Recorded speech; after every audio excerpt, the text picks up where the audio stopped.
السلام علیکم.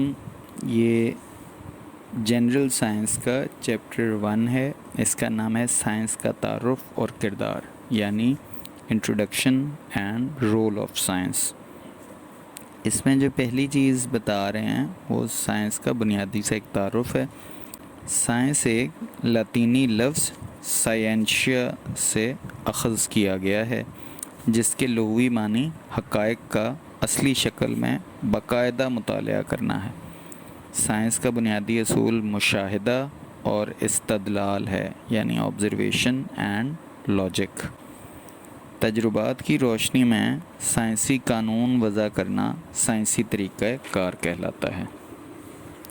سائنس کی تاریخ آگے تھوڑی سی مختصر سی انہوں نے بیان کی ہے، وہ بھی جلدی سے سن لیتے ہیں. سائنس اتنی ہی قدیم ہے جتنی کہ تاریخ. انسان کی تخلیق کے ساتھ ہی سائنس کی تاریخ کا آغاز ہو گیا تھا. وقت گزرنے کے ساتھ ساتھ انسان نے اپنے گرد و پیش کی اشیاء کے بارے میں جو کچھ بھی سیکھا یا کسی نہ کسی طرح سے دریافت کیا، اس سے سائنس کے علم میں اضافہ ہوتا گیا. مثال کے طور پر جب انسان نے پہلی مرتبہ لکڑی کو جلا کر آگ حاصل کی تو قدرتی طور پر جلنے کا عمل دریافت ہوا. اس عمل کے ساتھ ساتھ انسان نے یہ بھی دریافت کیا کہ لکڑی تو جلتی ہے لیکن پتھر نہیں جلتا. یونانی فلاسفر جہاں دوسرے علوم پر حاوی رہے، وہاں سائنس میں بھی ان کا کافی عمل دخل رہا. یہ فلاسفرز 500 قبل مسیح سے سائنس میں دلچسپی لینے لگے. یونانی نظریات کی تجرباتی تصدیق کے قائل نہیں تھے. ان کا خیال تھا کہ دنیا میں موجود تمام چیزیں 4 ایلیمنٹس یعنی ہوا، پانی، مٹی اور آگ سے بنی ہیں، اور یہ کہ ان 4 ایلیمنٹس کے مختلف تناسب سے ایک شے دوسری شے میں تبدیل ہو سکتی ہے.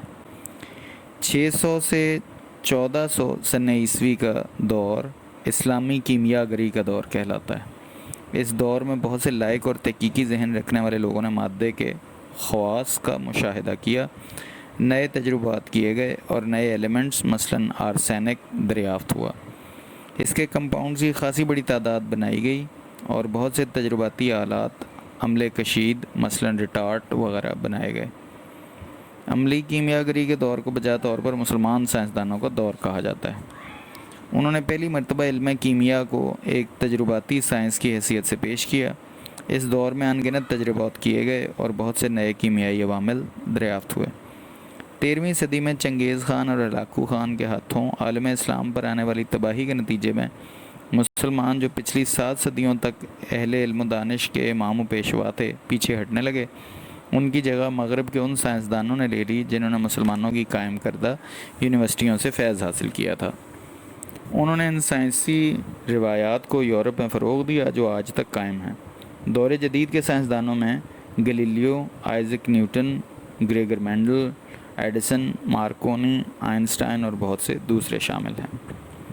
سبق میں دوسرا جو چھوٹا سا موضوع ہے وہ ہے اسلام میں سائنس کا تصور، یعنی کانسیپٹ آف سائنس ان اسلام.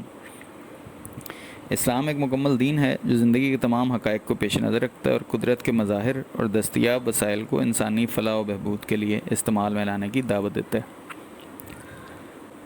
چونکہ اسلام ایک عملی دین ہے، اس لیے جس تعلیم کی یہ تلقین کرتا ہے اس کی بنیاد دلیل، مشاہدہ، تجربہ اور نتائج کے اخذ کرنے پر ہوتی ہے. قرآن شریف کی بہت سی آیات میں اس کے واضح اشارات ملتے ہیں. قرآن مجید میں ارشاد باری ہے جس کا ترجمہ یہ ہے: افلا ینظرون، یعنی کیا وہ نہیں دیکھتے، افلا یتفکرون، کیا وہ غور نہیں کرتے، افلا یتدبرون، کیا وہ تدبر نہیں کرتے. قرآن حکیم کی مختلف آیات میں علم و فضیلت کا بار بار ذکر کیا گیا ہے، بلکہ وحی الہی کا آغاز ایک ایسی صورت سے ہوا ہے جس میں حضور نبی کریم خاتم النبیین صلی اللہ علیہ وسلم کو صیغہ امر یعنی حکمیہ طریقے سے پڑھنے کے بارے میں ارشاد فرمایا گیا. ترجمہ: آپ صلی اللہ علیہ وسلم اپنے رب کے نام سے پڑھیے جس نے سب کو پیدا فرمایا. اس نے انسان کو جمع و خون سے پیدا کیا. آپ خاتم النبیین صلی اللہ علیہ وسلم پڑھیے، اور آپ صلی اللہ علیہ وسلم کا رب بڑا کریم ہے جس نے قلم کے ذریعے علم سکھایا، جس نے انسان کو وہ کچھ سکھایا جو وہ نہیں جانتا تھا. قرآنی آیات کی طرح متعدد احادیث میں بھی علم، اس کی اہمیت اور مسلمان پر اس کی فرضیت کو بیان کیا گیا. مثلاً نبی کریم صلی اللہ علیہ وسلم نے فرمایا ہر مسلمان مرد و عورت پر علم حاصل کرنا فرض ہے. اس طرح ایک اور حدیث ہے: گود سے قبر تک علم حاصل کرو. ارشاد باری تعالیٰ ہے، اور ہم نے ہر چیز سے جوڑا پیدا کیا تاکہ تم سمجھو۔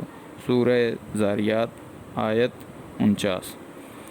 انسان اور دیگر جانداروں میں تو ہم ہر جنس کے جوڑے جوڑے کا مشاہدہ کر رہے ہیں، تاہم سائنسدان بتلاتے ہیں کہ چھوٹے سے چھوٹے کیڑے مکوڑے سے لے کر سمندر کی بڑی سے بڑی مخلوق تک ہر چیز کو اللہ نے جوڑا جوڑا پیدا کیا۔